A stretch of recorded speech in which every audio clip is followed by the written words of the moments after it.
Shalom Alaikum, selamat malam sahabat setia Radio Surya Kebenaran dimanapun sahabat berada. Jumpa lagi di malam hari ini dalam program refleksi spesial. Di hari Selasa akan ada obrolan yang menarik yang pastinya untuk sahabat kita semua. Di 107.8 kami hadir membawa berkat bagi jiwa, bagi sahabat yang rindu atau bagi kita yang haus akan kebenaran firman Bapak Yahweh. Dan bersama dengan kami di malam hari ini sahabatku, di hari Selasa malam akan ada tanya jawab dan juga konseling bagi sahabatku yang mau bergabung melalui 0816654532. Bisa langsung saya bergabung, tetapi sambil mendengarkan materi apa sih yang akan dibahas di malam hari ini. Dan dalam kebersamaan yang bahagia sahabatku, kita sudah bersama-sama dengan Pastor Simeon di malam hari ini ada di studio Radio Surya Kebenaran. Ya. Shalom Alaika, selamat malam Pastor Simeon. Alaika shalom Rio. Apa kabar? Haleluya, luar biasa. Luar biasa. Seperti biasa kalau dengan Pastor Simeon selalu ada cinta. Nah, tapi hari ini topiknya apa nih Pastor? Kalau boleh saya katakan ini topiknya masih ada kaitannya dengan yang sudah-sudah ya, perkataan-perkataan yang sering kali kita dengar gitu ya, atau rayuan-rayuan gombal yang sering kita dengar. Tapi kalau kali ini saya beri judul Aku Janji Bakal Berubah. Aku janji bakal berubah. Waduh, ini pasti ya. Kalau tadi ini kalau misalnya ditemukan kesalahan pasti bilang aku janji bakal berubah. Tapi ini masih tentang cinta kan Pastor? Tentu saja. Oke, tentu saya tentang cinta nih. Sahabat yang diberkati oleh Tuhan, apakah sahabat pernah mendapatkan perkataan ini atau menjadi korban? Aku janji bakal berubah. Silakan ya. Nanti yang mau konseling ataupun tanya jawab di malam harinya, mau bertanya bukan menjawab ya, bertanya aja. Di malam ini bisa langsung saya di 0816654532 karena nanti konseling dari sahabat, pertanyaan sahabat akan direspon langsung oleh Pastor Simeon Sulistyo di malam hari ini. Jadi silakan sahabatku di 0816654532. Kami sudah membuka atensi untuk sahabat yang mau bergabung. Daripada kita berlama-lama, kita menunggu-nunggu sampai jam 9 malam.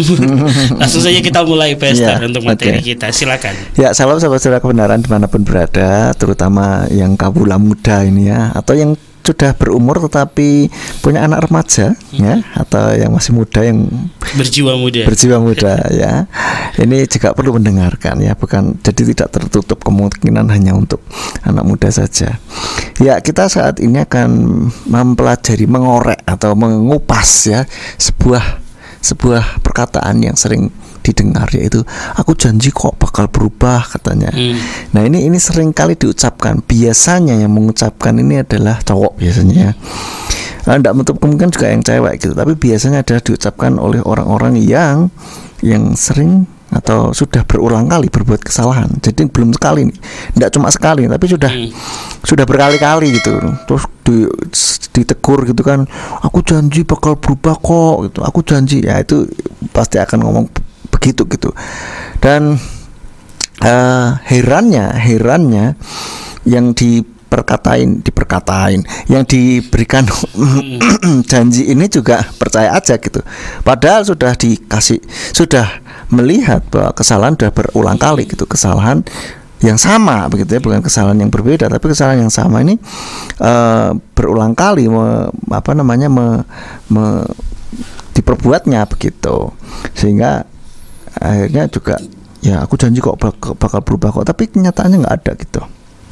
Nah, kita lihat kenapa kok mereka ini mengucapkan hal ini gitu, mengucapkan kalimat ini, janji ini gitu. Yang pertama, kalau menurut saya ya, ini semua masih menurut saya ya, saya belum sempat cari-cari di literatur gitu. Nah, karena ingin dimaafkan gitu kan, ingin perbuatannya ini ya sudahlah gitu kan, maksudnya tidak diungkit-ungkit dan tidak dipermasalahkan lagi begitu. Lalu yang kedua, ini biasanya nggak mau diputusin nih, takut diputusin ya kan. Makanya iya oke. Aku janji aku bakal berubah kok. Oke.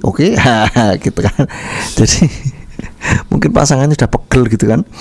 Kamu selalu saja begitu kan, nggak pernah berubah dari dulu, katanya mau berubah. Iya aku janji kali ini, betulan kali ini aku berubah katanya. Nah biasanya mereka terus mengucapkan ini, dan ini juga bisa juga akhirnya menjadi senjata untuk memanipulasi atau membuat hanya sekedar lip service saja, dan membuat ini supaya menggolkan tujuannya gitu, atau ya untuk sekedar omongan saja begitu. Seringkali bisa saja demikian gitu ya. Ini menurut saya. Oleh karena itu apa yang harus dilakukan? Yang harus dilakukan ya jangan mudah percaya dengan janji-janji manis. Orang terlalu banyak makan janji manis itu nggak baik juga ya kan. Janji manis ya kalau ditepati nggak apa-apa gitu kan. Tapi kalau hanya sekedar janji yang manis, orang kalau banyak makan gula yang manis-manis itu nggak baik juga loh. Ya kan, memang kita butuh gula gitu, butuh sesuatu yang manis. Tapi kalau hanya manis-manis terus, nggak ada realitanya, ya sama aja nanti lama-lama jadi diabetes gitu. Maksudnya apa? Ya hanya dijanjiin aja gitu, janji-janji manis yang selalu diperdengarkan gitu, tapi tidak ada kenyataannya. Oleh karena itu kita harus lihat perbuatannya, jangan hanya omongan saja. Kadang-kala itu ya, kalau omongan ya semua orang bisa ngomong gitu, tapi perbuatannya itu loh harusnya kan kita lihat. Karena apa? Action speaks louder than words. Perbuatan berbicara lebih kuat daripada perkataan gitu. Kalau hanya sekedar ngomong-ngomong tuh janji bakal berubah, mana kenyataannya nggak berubah-berubah. Nggak berubah-berubah. Jadi satria baja hitam. Enggak ya, maksudnya sifatnya nggak berubah, masih pancet aja, tetap aja begitu, nggak ada perubahan. Mungkin suka bohong, masih bohong terus, yang omongan kasar masih omong kasar terus, yang apa namanya, yang selalu yang mungkin tidak bisa mengontrol emosi, mudah marah, masih begitu terus, tidak ada perubahan. Minimal frekuensinya itu berkurang gitu loh. Itu kita lihat ada sebuah perubahan di sana. Memang tidak bisa instan, saya tahu. Untuk kebiasaan yang sudah mendarah daging sekian belas tahun atau 20-an tahun itu kan biasa kan sudah terpatri ya, sudah jadi mendarah daging itu ya, memang tidak semudah itu. Tetapi paling tidak kan ditunjukkan ada itikat baik gitu loh, tidak hanya sekedar ngomong, tapi ditunjukkan bahwa adanya sebuah perubahan. Kalau misalnya yang tadinya suka bohong, ya paling enggak ya kita pengennya langsung stop ya. Cuman kalau memang sudah kebiasaan agak angel memang, ya oke lah, kita tolerir lah, paling tidak frekuensi itu berkurang gitu loh ya. Nah bagaimana supaya bisa ini ya berdoalah, minta kekuatan dari Roh Kudus dan betul-betul memiliki tekad yang kuat untuk bisa berhenti gitu ya. Yang cowok-cowok mungkin merokok, atau yang bahkan cewek merokok begitu kan, aku janji bakal berubah, ya paling enggak frekuensinya berkurang gitu loh, dan betul-betul direm supaya bisa berhenti merokok begitu ya. Karena saya perhatikan rokok itu tidak ada manfaatnya sama sekali, satu pun tidak ada. Satu pun tidak ada. Jadi buat apa gitu loh, malah merusak tubuh. Sudah bayar, tubuhnya rusak pisan. Ya kan? Berarti kita piye ya membayar untuk merusak tubuh kita gitu, kan aneh gitu loh. Bukannya membayar untuk memperbaiki tubuh, tapi bayar malah merusak gitu loh, kan nggak masuk akal sih. Dan hiranya ya banyak yang mau gitu juga gitu loh. Nah oke lah. Yang lain, kebiasaan yang lain apa, kasar, omong kasar, ya paling tidak yang suka miso gitu kan, suka mengumpat gitu kan, omong kotor, ya berhenti dong gitu.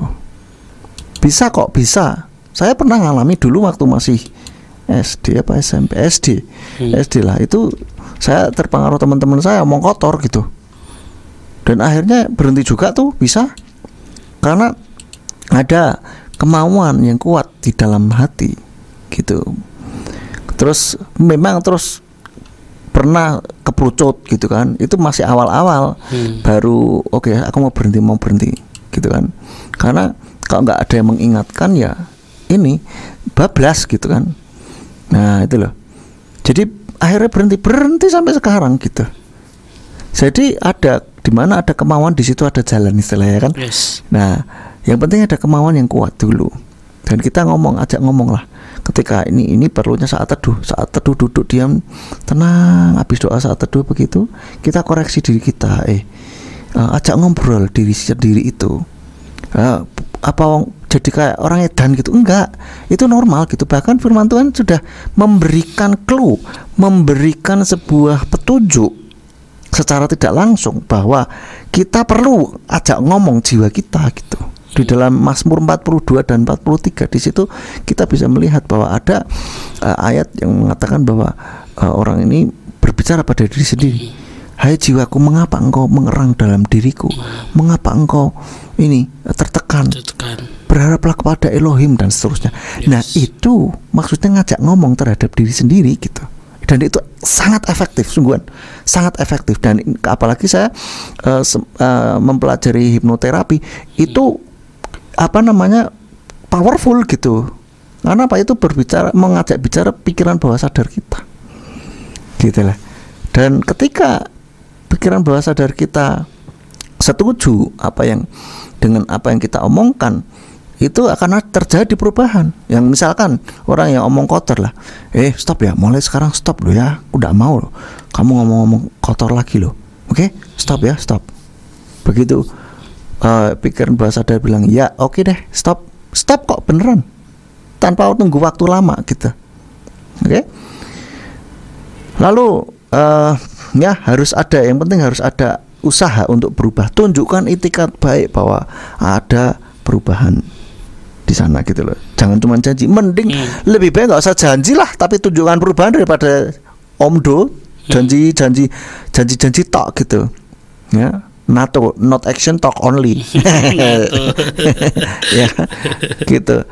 Sehingga orang daripada ini kan jadi orang Jawa bilang juweh itu jeleh, jadi bosen gitu dengerin janji tok ae gitu kan. Jadi akhirnya mana janji manismu mencintaiku. Nah dan seterusnya saya nggak hafal mah. Nah judulnya Akulah Sang Mantan itu. Oh gitu ya. Wah. Iya. Nah jadi saudara, ya mending nggak usah janji lah. Mending janji sama diri sendiri. Janji sama orang lain terus belenjani nggak ditepati kan dosa kan. Gitu lah. Mending nggak usah ngomong, nggak usah janji, tapi dibuktikan gitu. Mungkin session pertama ini dulu. Oke. Ya sahabatku, kalau janji dibuktikan. Nah ini nih, kita dalam sesi yang pertama sudah kita lewati. Jadi bagi sahabat yang mungkin mendengarkan di malam hari lalu sudah terpancing untuk bertanya, silakan di 0816654532. Kami menunggu atensi pertanyaan sahabat, ataupun sahabat mau konseling tentang hal lainnya. Malam ini akan direspon oleh Pastor Simeon Sulistyo langsung dari studio Radio Surya Kebenaran. Jadi tetaplah bersama dengan kami. Kita dengarkan dulu lagu pujian berikut ini bersama dengan kami, Radio Surya Kebenaran, berkat bagi jiwa. Ya baiklah sahabat yang diberkati oleh Tuhan, masih bersama dengan kami di malam hari ini dalam program Refleksi bersama dengan Pastor Simeon. Sahabatku selalu berbicara tentang cinta, dan di malam hari ini sahabat yang diberkati oleh Tuhan, kita berbicara tentang aku janji bakal berubah. Aku janji bakal berubah. Nah untuk sahabatku di 107.8 yang ada di Kota Ambarawa dan sekitarnya, dan juga sahabat yang mendengarkan melalui live stream streaming, tepatnya melalui aplikasi Radio Box Online ya. Yang mendengarkan di malam hari dapat bergabung bersama dengan kami untuk tetap mengikuti program-program siaran. Dan terima kasih untuk kesetiaan sahabat di Radio Surya Kebenaran. Ya, Pastor, kita akan masuk saja ke pertanyaan. Iya. Ini karena sudah ada 2 penanya yang masuk di malam hari ini. Kita salah satunya dari sahabat kita, ini dari Jogja ya. Ada Deborah. Ya. Ada Deborah yang sudah bergabung. Dan langsung saya akan Rio bacakan. Ya, kita menyapa dulu. Selamat malam buat Deborah di Jogja. Apa kabar? Pastinya sehat selalu dan kiranya dalam cinta dan kasih setia Bapak Yahweh. Langsung saja, Shalom alaika Kak Rio dan Pastor Simeon. Alaika shalom. Alaika shalom. Mau nanya dikit aja nih. Banyak nggak apa-apa? Ya, itu banyak nggak apa-apa ya. Banyak nggak apa-apa. Nah, nanti tinggal kita kiloin aja ya pertanyaannya. Nah, tentang kesalahan yang diulang-ulang tapi janji mau berubah. Dan menurut saya, ya menurut kita nih katanya, oh kita? Kamu aja ya. Itu ya, aku akan baca menurut saya. Kamu aja kali gitu kan. Nih ya, ini orang nggak bakalan berubah deh, gitu kan katanya. Dan saya pernah menghadapi orang seperti itu. Dimaafin, janji gak mengulangi lagi, tapi nyatanya mengulang lagi kesalahan yang sama atau kesalahan lain yang merugikan saya, keluarga saya dan orang lain. Saya selalu mendoakan supaya orang itu diberkati dan diubahkan, tapi mama mengingatkan bahwa kita yang harus berubah, nggak boleh menghakimi atau harus praktekin firman Tuhan, yaitu mengampuni. Bahkan dalam Matius 18 ayat 21-22 dikatakan bahwa kita harus mengampuni sebanyak 70 kali 7 kali, ya 70 kali 7 kali. Itu bagaimana, Pastor? Seolah-olah tuh rasanya pingin kapok deh dan bosan sama orang itu yang gak berubah-berubah, tapi kok gak boleh, malah disuruh mengampuni terus. Ya, memang betul seperti apa yang dikatakan oleh mamanya Deborah itu, bahwa kita yang mengampuni gitu. Yes, betul. Tetapi perasaan pikiran dari Deborah kok gitu sih, itu nggak salah juga gitu. Karena apa?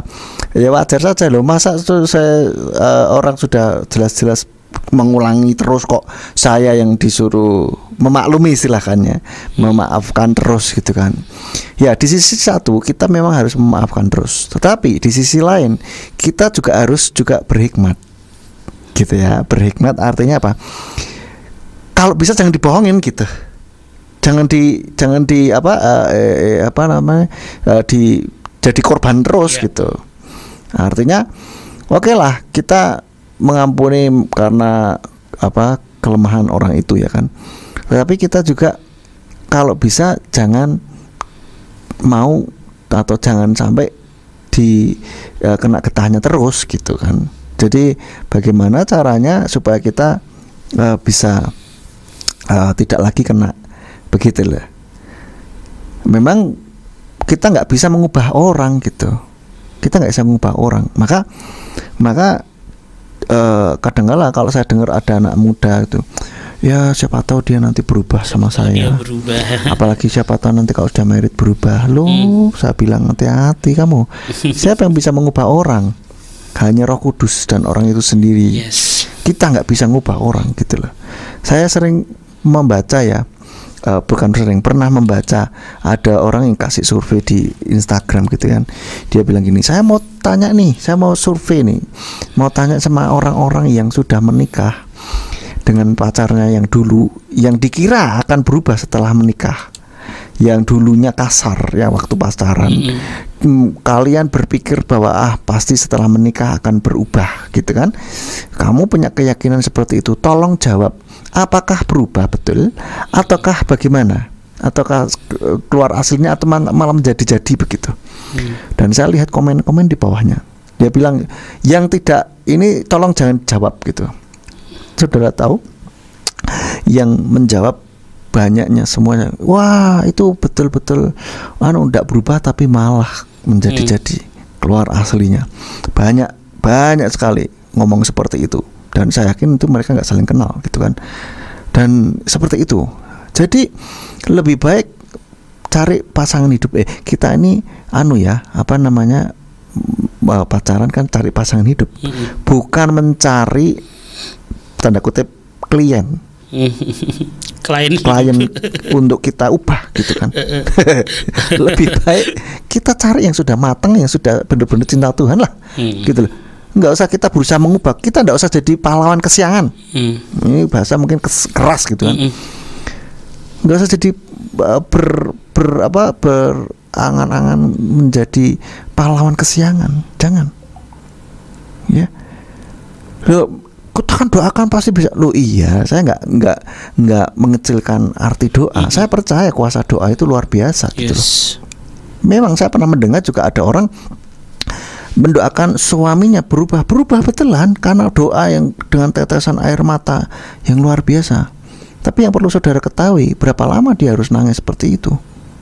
Sekian puluh tahun, gitu loh. Dan itu gak gampang, harganya sangat mahal sekali, gitu.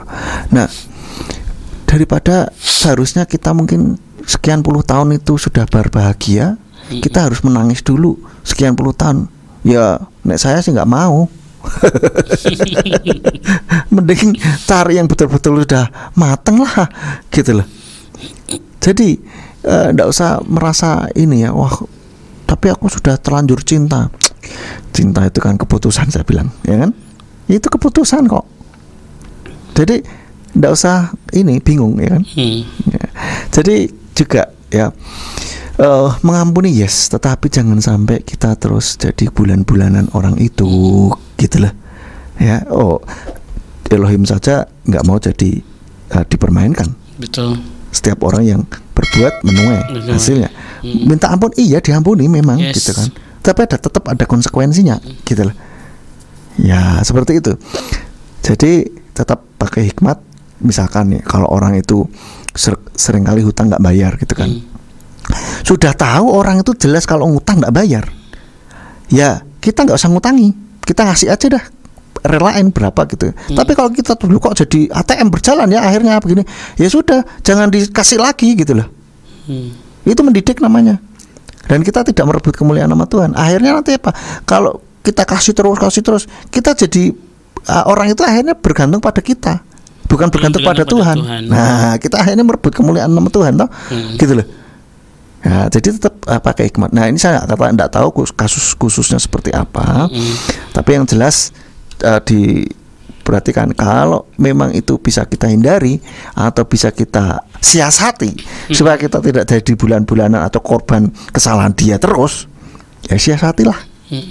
Gitu. Ibarat gini, memang berbuat jahat itu nggak baik, tetapi jangan sampai kita jadi korban orang berbuat jahat. Gitu loh. Ya, jadi kita perlu pakai hikmat juga supaya tidak jadi korban dari perbuatan orang lain, begitu. Oke. Siap pakai hikmat ya untuk Deborah, jadi tidak jadi korbannya dia. Ya, terima kasih untuk Pastor Simeon sudah menjawab atau merespon daripada pertanyaan Deborah. Diakhiri gitu aja pertanyaan saya. Toda, Bapak Yahweh memberkati. Ya, sama-sama. Terima kasih Deborah. Dan ini kita lanjutkan, ada dari Bandung nih Kak, dari Kak Lea. Shalom Kak Lea. Iya, Kak Lea selamat bergabung. Shalom Simeon. Aleka shalom Kak. Dan Lea. Juga Rio, apa kabarnya nih? Haleluya, luar biasa. Haleluya luar biasa. Haleluya luar biasa ya. Ya. Terima kasih Kak Lea untuk sapaannya di malam hari ini. Sehat selalu buat Kak Lea dan Kak Bayu sekeluarga. Nah, kita lanjutkan masih dari Kak Lea. Janji untuk berubah memang berat ya.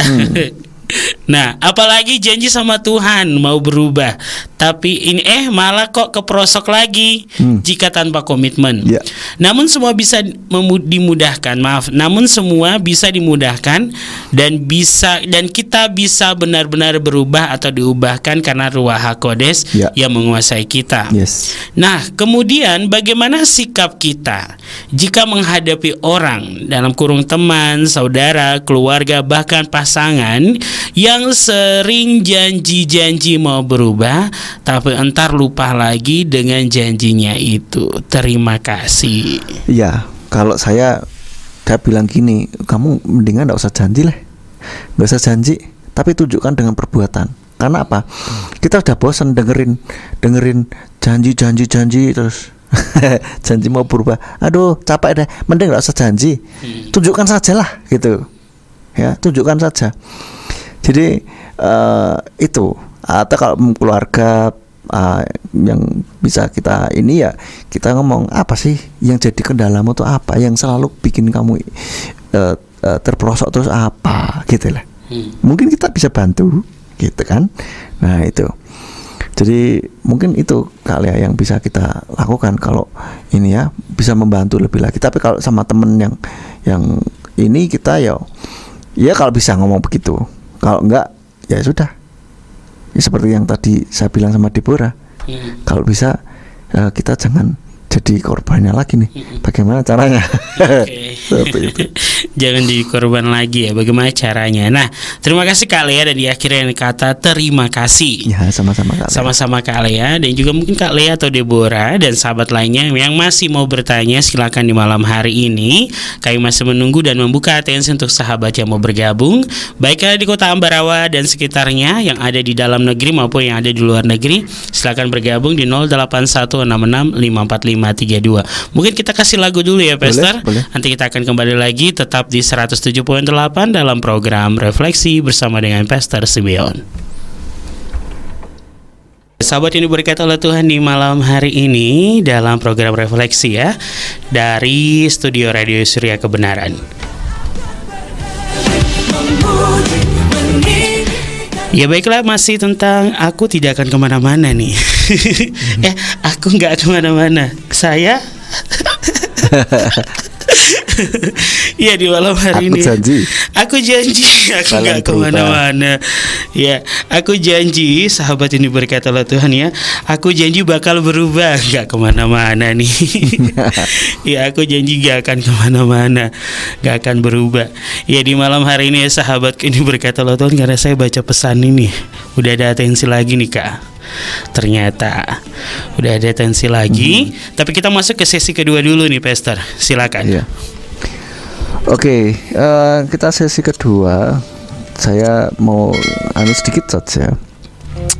Ya, yang ini tadi ya, ingat ya, kita tidak bisa mengubah orang ya, hanya Tuhan yang mampu mengubah. Oleh karena itu, kalau mau cari pasangan hidup, jangan pacaran dengan tujuan mengubah orang. Saya akan mengubah dia, saya ingin membuat dia menjadi cowok baik-baik, saya ingin membuat dia jadi cewek baik-baik. Saya yakin saya bisa mengubah dia. Nggak usah, saya bilang. Itu yang nanti yang rugi kamu sendiri gitu kan. Lebih baik cari yang memang sudah sesuai dengan kehendak Tuhan lah gitu, nggak usah diubah-ubah. Ini nanti kalau dia merasakan kasih Tuhan sendiri, akan berubah dengan sendirinya kok. Yes. Gitu. Oke. Dan saya mau ajak kita semua merenung bahwa bukankah hal ini juga sering kita lakukan terhadap Tuhan. Kita sering berdoa, Tuhan ampuni aku berubah deh, janji berubah, mohon ampun, aku sudah berdosa ini, aku janji nggak melakukan lagi. Ternyata lakukan lagi. Sama halnya begitu, ya kan. Jadi kita mending lebih baik nggak usah janji deh, langsung aja tunjukkan perubahannya, sudah gitu aja. Jadi ya yang penting kita terus berusaha untuk melakukan perubahan itu dari hari ke hari, supaya kita menjadi semakin serupa dengan Mesias. Tujuan kita itu di dalam kehidupan ini, memperbaiki diri ini supaya apa sih? Supaya seperti Mesias. Yes. Sifat karakter kita, gitu kan. Jadi kita perlu mengubah diri kita juga. Nah, kalau setiap orang, perhatikan, setiap orang Kristen yang kenal Bapa Yahweh mempunyai fokus tujuan untuk mengubah dirinya untuk menjadi seperti Mesias.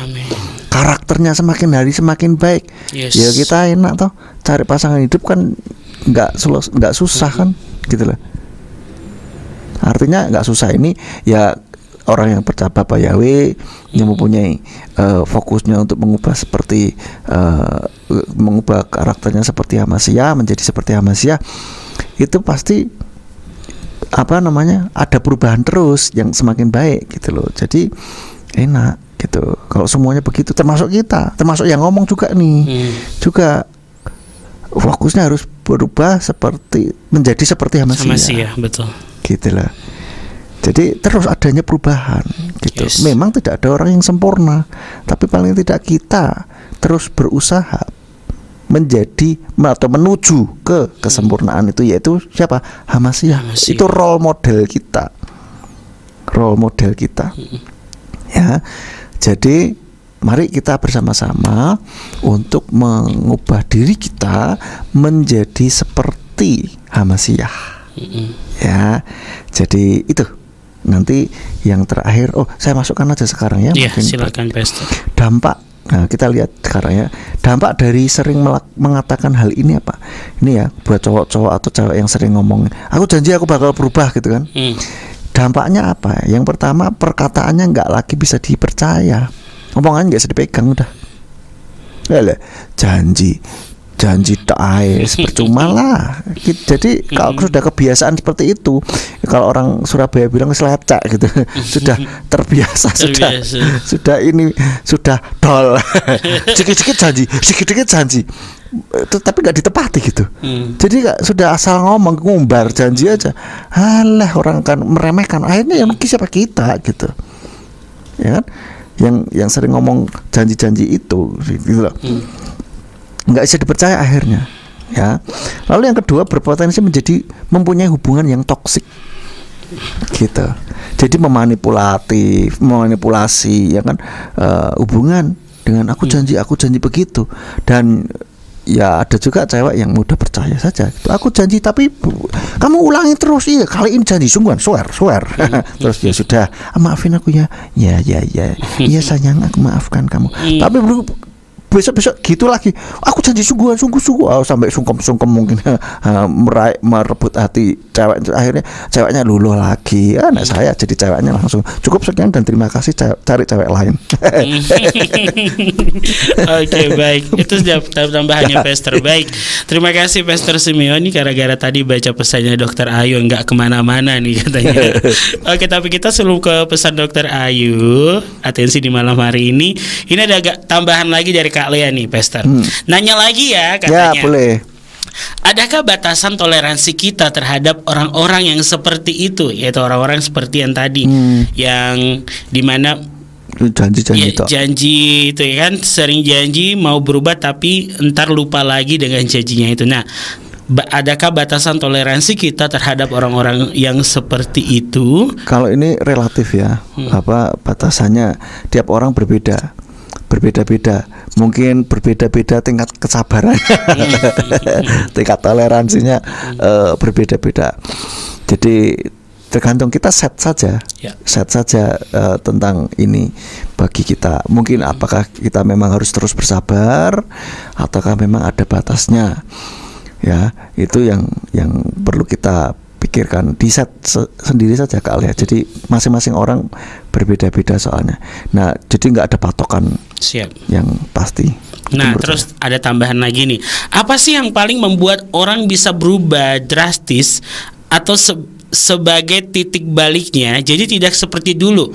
Karena ada orang yang berubah jadi baik, juga ada orang yang berubah sebaliknya. Ya, kalau menjadi titik baliknya itu biasanya karena dia sudah merasakan kesakitan dan tidak bisa ditahan lagi.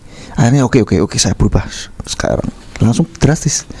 Kenapa? Ada orang perokok nggak bisa berhenti, tapi begitu dia kena sakit kanker paru-paru langsung stop saat itu juga, karena itu sudah rasa sakit bagi dia yang sudah tidak tertahankan lagi. Wah, aku masih rokok terus mati cepet ini, sudah stop langsung.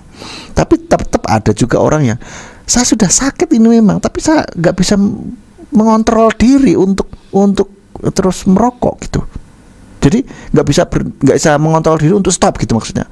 Jadi masih terus aja gitu. Nah ini tingkat. Jadi berarti rasa sakitnya lebih besar, masih kalah jauh dengan rasa nikmat rokoknya itu. Nah seperti itu. Nah demikian pula yang sebaliknya, yang tadinya baik berubah jadi jahat nih, gitu kan? Itu kalau menurut saya dia karena ada satu titik tertentu yang dia merasa sudah capek, gitu. Terus akhirnya oke lah, atau kekecewaan yang mendalam biasanya membuat orang terus berubah, gitu. Kita bahas Joker nih. Kayaknya Joker ya. Joker. Itu sih menurut saya Kak Lia. Jadi kalau berubah jadi langsung drastis saat itu juga, ya tentu saja ya kalau kita ngomongin hal rohani ya tentu saja kalau begitu Roh Kudus jamah ting langsung berubah itu, ya kan? Tetapi dalam hal secara umum orang akan berubah betul-betul langsung stop karena dia merasakan ada rasa sakit atau rasa dia merasa betul-betul ada kerugian yang lebih besar atau rasa takut yang begitu lebih besar daripada kenikmatan atau daripada kekuatan kebiasaan yang jelek itu.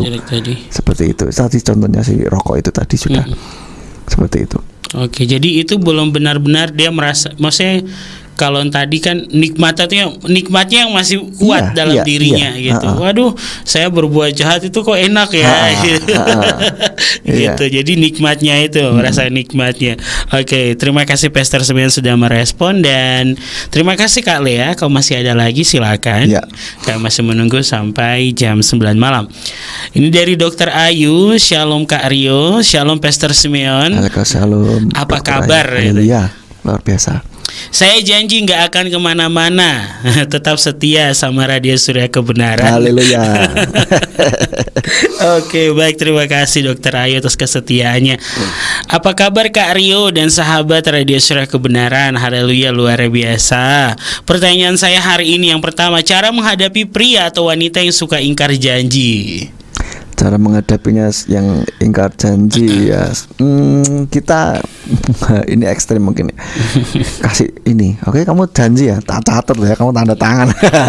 Oke, pakai hitam atas putih ya. Oke, ini bisa nih, hitam di atas putih. Ada perjanjian juga, kalau kamu mengingkari apa konsekuensinya, kamu pilih sendiri, gitu kan. Itu. Sebentar Pastor, hitam di atas putih pakai meterai nggak nih? Nggak perlu lah, tanda tangan aja gitu kan. Ya. Jadi mungkin itu, dan kita ultimatum gitu kan. Mau ingkar janji terus sekali lagi ingkar janji, apa akibatnya begitu?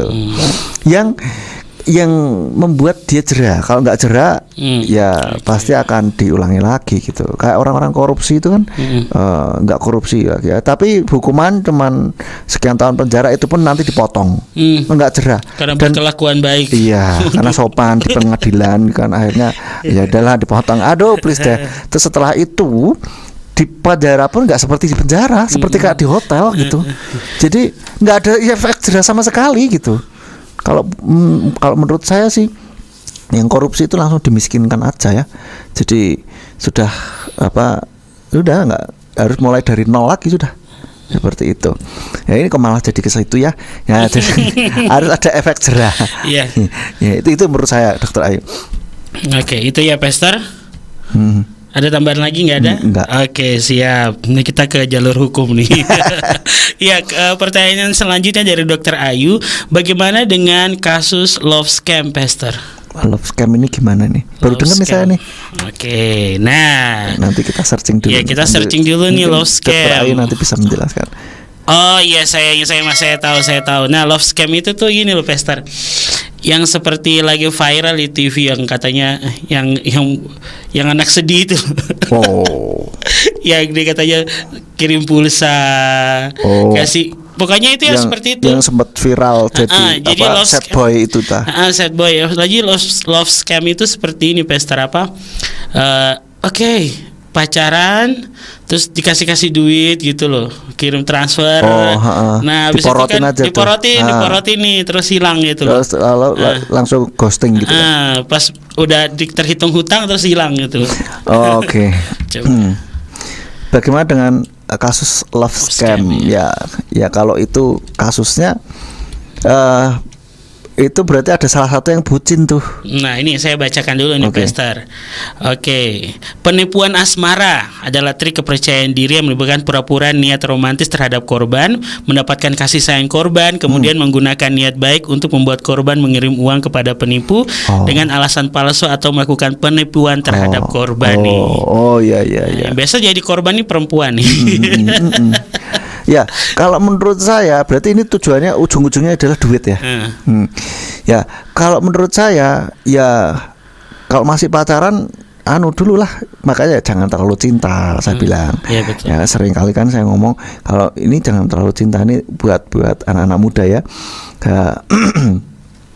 Kalau masih pacaran biasa aja gitu kan. Dan kalau biasanya diporotin gitu. Masih pacaran ya kita lihat lah, kalau cowok terus pinjem duit ya gimana ya? Nah, itu dia. Gimana? Kurang pantas gitu sih menurut saya sih. Maksudnya kok gitu sih, gitu kan. Jadi ya harus pakai hikmat sih. Gitu menurut saya, Dokter Ayu, supaya tidak terjebak di dalam love scam. Nah, ini terima kasih untuk Dokter Ayu.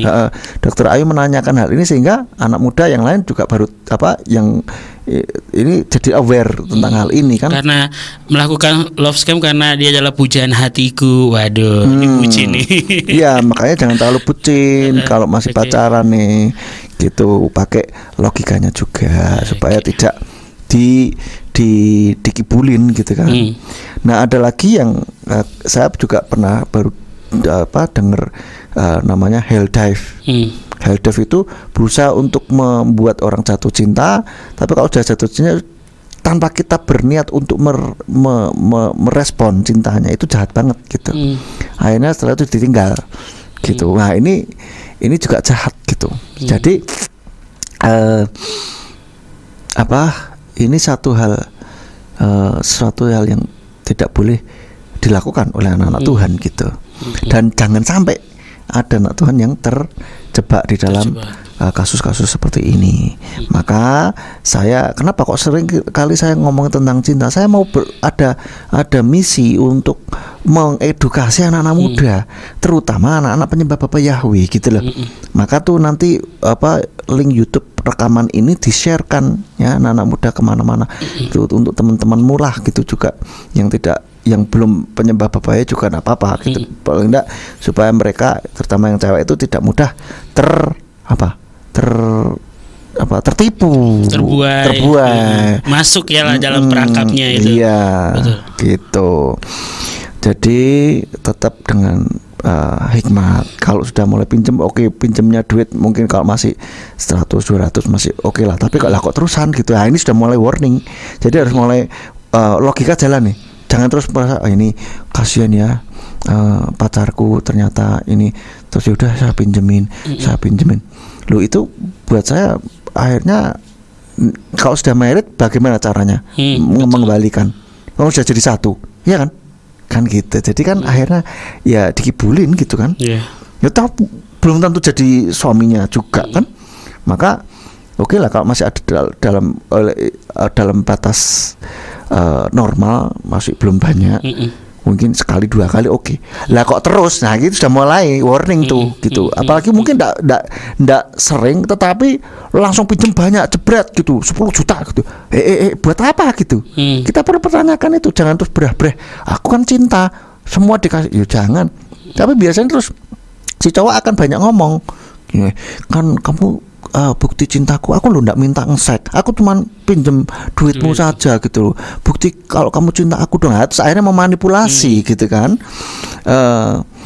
Ini berarti kasus love scam ini.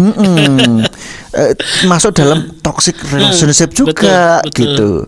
Maka yang wanita harus alarm jalan, logika jalan tetepan supaya tidak terjebak gitu. Oke, kalau misalkan cuma 100-200 ribu rupiah, ya sudah lah gitu kan. Tapi nek terus jutaan, enggak sampai jutaan lah, kok terus-terusan.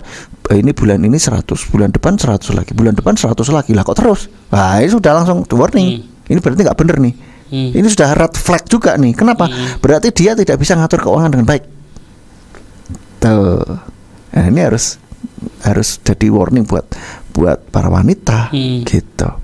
Tapi tenang saja, kalau kita betul-betul cinta Tuhan, kita berharap kepada Tuhan, pasti akan dipertemukan dengan orang yang baik kok. Yes. Ya, jadi jangan merasa kayaknya kok banyak sekali yang rambu-rambunya begitu ya. Apa ada cowok yang seperti itu? Percayalah, masih banyak yang cinta Bapak ya. Banyak juga. Oke, terima kasih Pastor sudah merespon. Juga terima kasih Dr. Ayu untuk pertanyaan nomor 2. Dan kita masuk ke pertanyaan nomor 3 dari Dr. Ayu. Bagaimana mengetahui seseorang yang kita sayang berbohong sama kita, Pastor? Selain cerita yang kurang detail, perubahan intonasi dalam bicara. Nah, itu yang selalu saya lakukan jika ngobrol dengan pria yang lagi mau dekat sama saya. Nah, selain 2 ini, apalagi yang bisa, bagaimana mengetahui seorang itu yang kita sayang berbohong sama kita? Ini yang perlu kejelian ya. Dan kalau tadi nggak detail, terus kalau detailnya keterlaluan, itu juga indikasi, Dokter Ayu. Kalau detailnya keterlaluan itu, jadi segala sesuatu yang berlebihan itu patut dipertanyakan. Itu kalau saya ya, kalau ada orang kok baik banget sih, baik pol gitu, terlalu baik buat saya gitu. Saya agak sebentar saya bener tak kamu. Kalau saya langsung gitu. Jadi buat saya, kamu baik banget sama saya nggak apa-apa, tetapi jangan keterlaluan gitu. Gitu. Karena ya berdasarkan tidak hanya sekedar membaca, dulu pun ada yang seperti itu gitu, pernah mengalami orang itu terlalu baik sama kami gitu, sama keluarga kami, ternyata bohong gitu. Nah, ternyata nusuk dari belakang gitu ya. Jadi dari situlah saya terus akhirnya berpikir, ini orang baik sih, tidak apa-apa, saya senang dengan orang baik gitu kan. Tetapi kalau sudah berlebihan, menurut saya berlebihan, maksudnya sudah nggak wajar gitu. Kok kayak gini banget sih? Nah, saya langsung agak mundur tuh. Saya langsung pikiran saya, alarm saya jalan tuh. Gitu, ini kita lihat langsung, saya wait and see terusan gitu. Tapi kalau berjalannya waktu memang terbukti tulus, ya sudah gitu. Memang berarti dia tulus. Caranya dia memang sangat gitu. Beda dengan yang lain gitu. Tapi kan untuk saya awal-awal langsung bener tak, kamu baik banget sih, buat saya Kak berlebihan gitu kan. Tapi kalau ternyata memang baik, ya sudahlah gitu, memang berarti orangnya memang baik. Ya itu lagi juga kita bisa dengan cross check mungkin ya. Cross check dengan tak bener tak, kadang-kadang tanya dengan pura-pura nggak tahu gitu kan. Nah, bagaimana jawabannya seperti itu? Kadang-kadang kita bisa tahu dari situ. Ya, terus arah mata, pandangan mata. Biasanya kalau bicara, terus dia ngelirik ke kanannya dia ya. Dia ngelirik ke kanan dan memandang ke atas. Jadi nyamping ke atas, berarti kira-kira ke arah jam 1, jam 2, memandang ke arah ya kanannya dia ya. Itu ya kemungkinan, tidak selalu, kemungkinan, karena itu artinya adalah dia sedang meng-create sesuatu, membayangkan, mengimajinasikan sesuatu. Biar masuk dalam ceritanya. Ya. Tapi kalau ke kiri, memandang ke kiri ke arah jam 10-11-nya dia, kirinya dia ya, bukan kirinya kita. Itu dia sedang mengingat, membayangkan sesuatu. Itu katanya buku yang pernah saya baca seperti itu.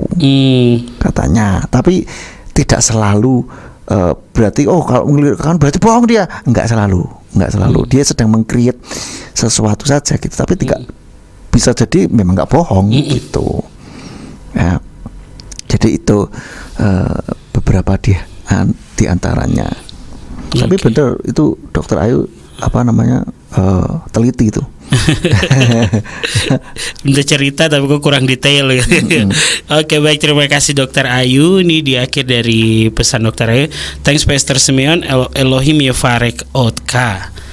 Amin. Ya, amin, sama-sama. Ya, terima kasih untuk Dokter Ayu juga Kak Lea yang sudah bergabung kembali dengan pertanyaan di malam hari ini.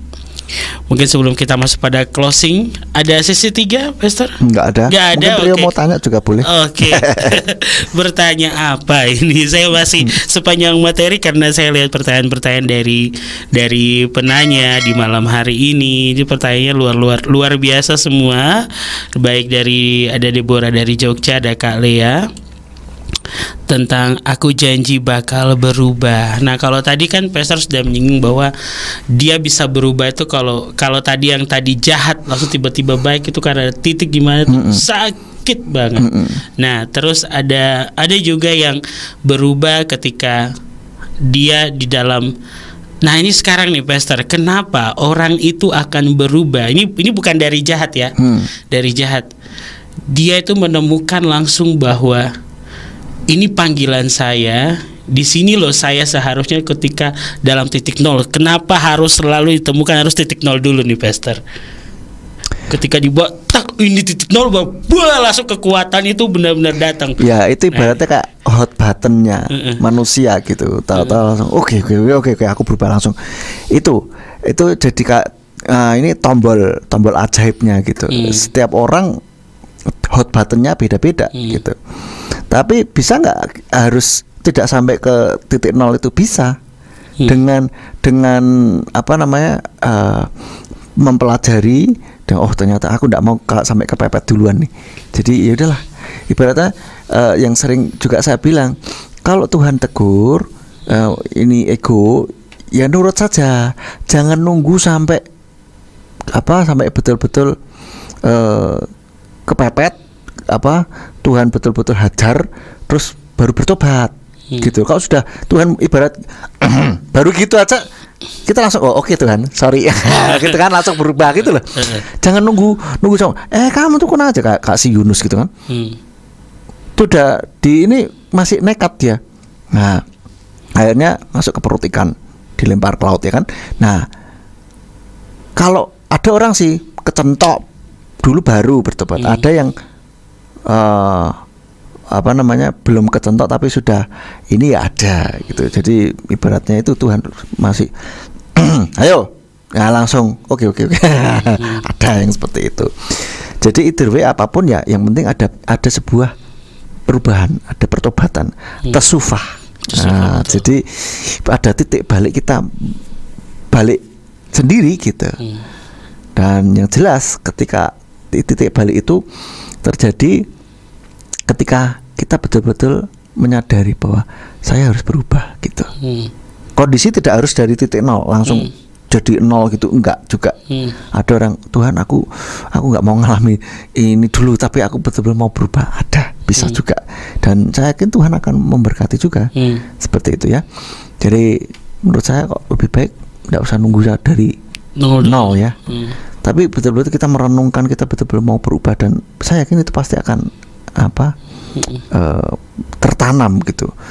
Energinya juga mungkin akan bisa juga sama besarnya seperti ketika orang sudah betul-betul dari titik nol kecentok terus langsung betul-betul berubah gitu. Oke, nah sekarang nih kalau benar-benar diizinkan oleh Tuhan, diizinkan oleh Bapak Yos sampai ke titik nol itu ya Pastor. Nah sekarang itu pasti untuk mulai bangkit harus kan katanya kita mulai dari nol lagi gitu kan. Tapi tadi kan kita minta jangan sampai kita temukan nol, tapi sebelum nyampe ke nol kita sudah menemukan bagaimana cara untuk kembali atau dari tadi tesufah tadi bertobat. Nah sekarang prosesnya ini loh Pastor. Kayak tadi kan saya janji akan berubah. Nah tapi prosesnya ini akhirnya ya membuat kita tuh 50-50. Nah biar gak 50-50 nih gimana Pas? Jadi gak ketarik ke sana, jadi kita mau jalan terus, kita tetap konsisten tapi gak balik lagi gitu untuk mempertahankannya itu. Ya, untuk mempertahankannya itu kita butuh pertolongan Roh Kudus, tentu saja kita berdoa Tuhan tolong. Lalu yang kedua yang bisa kita lakukan adalah kita kalau kebiasaan buruk berarti kita harus menciptakan atau membiasakan kebiasaan yang baik itu. Dan saya pernah membaca katanya kebiasaan baik akan menjadi sebuah, sudah kita jadi terbiasa itu kira-kira 21 hari berturut-turut nonstop katanya. Tetapi bisa juga dari pakai teknik yang lain, yaitu dengan kita ngomong ke diri sendiri, yaitu tadi ngomong ke pikiran bawah sadar. Karena apa? Kebiasaan, rutinitas kebiasaan itu ada di pikiran bawah sadar.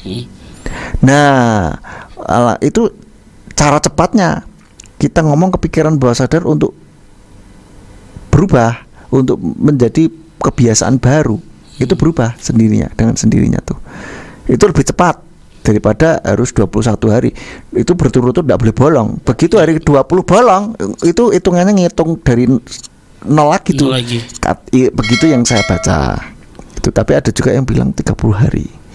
Ini yang benar yang mana tergantung niat orang, gitu kan.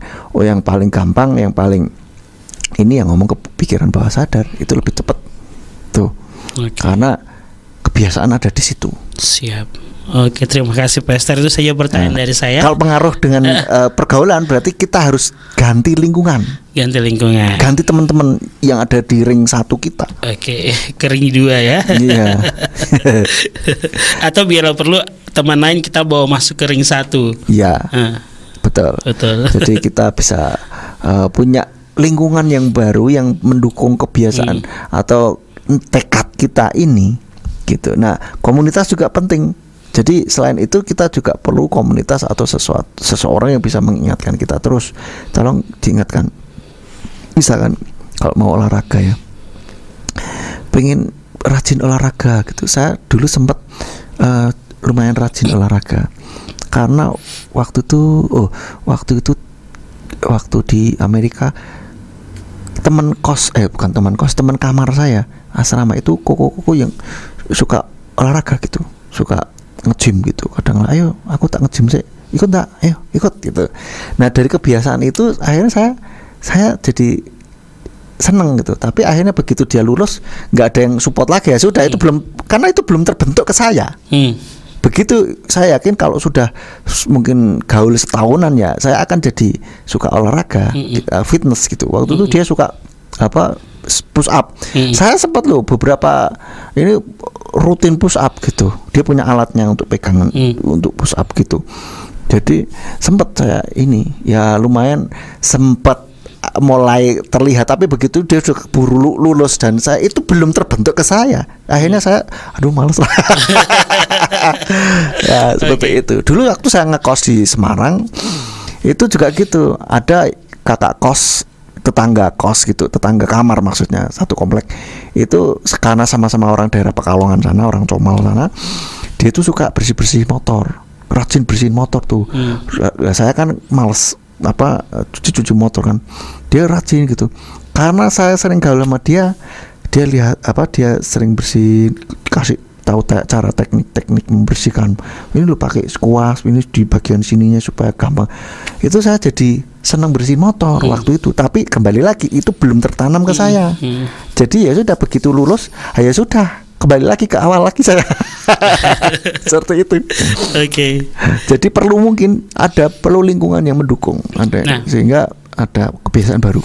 Oke, nah sekarang ini kasus yang ada di anak muda youth gereja khususnya nih, Pastor. Nah, kadang kita tuh berdoa, kita ingin berdampak, kita ingin jadi impact gitu kan, kita ingin jadi besar, kita ingin menjadi apalah di luar saya, terang, garam, apapun. Tetapi selalu apa yang diterima oleh anak muda di gereja, ini kasus klasik ya. Kasusnya itu mereka ingin adanya perubahan dalam sebagai anak muda di dalam gereja maupun di luar itu mereka bawa dampak, tapi ternyata firman itu selalu mereka simpan buat diri mereka. Mereka tidak ada berani untuk keluar. Nah, bagaimana nih untuk memancingnya nih, Pastor? Nah ya, karena kan mereka mungkin kurang ada support sistemnya.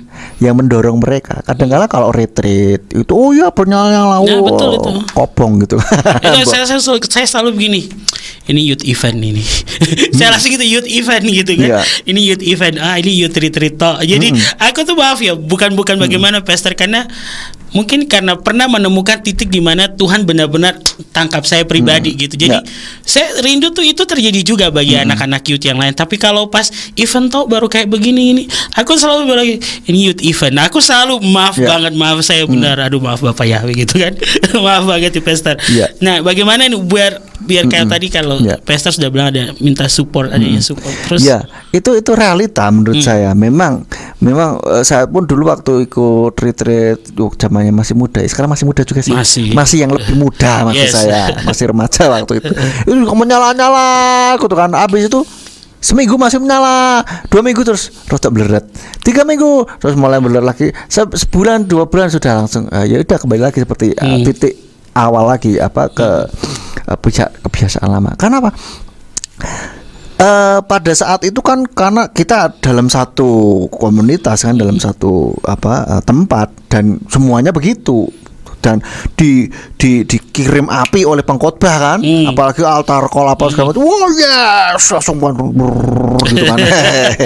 Nah, tapi setelah itu tidak dijagai, jadi api itu akan beret, api nggak terus dicas gitu loh. Akhirnya yang beret lagi gitu. Apalagi sehari-hari mungkin kalau anak muda kan sekolah gitu kan, ketemunya dengan teman-teman sahabatan yang biasa di sekolah itu, yang tidak ikut retreat, yang tidak dengar firman Tuhan, akhirnya ya sudah kembali ke kehidupan semula. Betul. Nah, seharusnya mungkin harus bikin Kak, mungkin semacam WA group bisa untuk bisa lebih ini, ayo semangat ya, saling ini terus gitu. Memang harus terus gitu. Lain masalahnya kalau memang pada saat itu betul-betul dijamah oleh Tuhan. Itu pasti akan berubah dengan sendirinya. Gitu. Yang Rio bilang ditangkap Tuhan itu ya itu. Seperti, tapi kan tidak semuanya begitu. Gitu, meskipun ketika altar call nangis juga gitu. Tapi tidak selalu itu ternyata betul-betul menyentuh. Seperti itu. Ya ini realita sih seperti itu. Ya harusnya bagaimana? Ya terus dicas, terus ngeboost mengusahakan untuk terus on fire gitu. Itu jadi kan kadang kita tuh bukan hanya melayani, tapi kita butuh dilayani juga ya, Pastor, sebagai seorang pelayan. Nah, itu dia tempatnya kita buat ngecas diri kita. Ya, jadi ya wes, kita paling enggak terus terkoneksi dengan Tuhan yang sumber kekuatan, sumber energi. Itu kalau kita terus terkoneksi, saya yakin kok api nggak akan padam. Gitu. Oke, itu aja sih Pastor yang saya mau tanyakan sebagai pertanyaan terakhir dan minta pendapat. Dan kita sudah di penghujung acara. Silakan kita tutup dalam doa. Atau closing statement dulu? Ya, saya mau ingatkan supaya kita juga terhadap Tuhan juga berubah saja. Jangan janji-janji aja gitu kan. Dan bagi yang cewek-cewek dalam berhubungan dengan lawan jenis, tolong lebih selektif lagi. Kalau dia hanya sekedar janji-janji aja, itu sudah mulai warning ya. Sudah ada belum red flag tapi sudah lampu kuning tuh. Dan apalagi kalau udah mulai manipulatif. Kalau sudah manipulatif itu sudah red flag, itu sudah betulan. So harus lebih bijaksana dan berdoa minta hikmat sama Tuhan. Dan yang paling aman, kenalin dulu sama orang tua lah, ketemuin sama orang tua biar ngerti gimana orangnya. Dan tentu saja terus berdoa. Oke, itu saja bagi kita semuanya. Mari kita tundukkan kepala. Bapak ya, kami mengucap syukur buat malam hari ini. Tuhan yang memberkati perbincangan kami supaya boleh menjadi berkat bagi semua para pendengar dimanapun berada. Engkau memberkati, Engkau mampukan kami, buat kami boleh betul-betul menjadi umat-umat-Mu yang terus berubah untuk menjadi semakin serupa dengan Mesias. Dan mampukan kami Tuhan untuk kami terus hidup dalam jalan-jalan-Mu. Terima kasih ya Bapak Yahweh. Kami berdoa dan mengucap syukur hanya dalam nama Yesus. Haleluya. Amin. Amin. Ya baik, terima kasih Pastor Simeon untuk waktu dan kebersamaan di malam hari ini. Bapak Yahweh memberkati dalam pelayanan, dalam keluarga dan setiap pekerjaannya. Dan juga terima kasih untuk sahabat yang sudah beratensi bersama dengan kami dalam mendengarkan maupun mengirimkan atensi pertanyaan di malam hari ini. Kita bertemu lagi di pekan depan di hari yang sama dengan pembahasan lainnya yang pastinya membawa berkat bagi jiwa. Dari lantai 2 Gereja Pemulihan Firman Surya Kebenaran Ambarawa, kami pamit undur dari ruang dengar sahabat. Bapak Yahweh memberkati. Amin. Amin.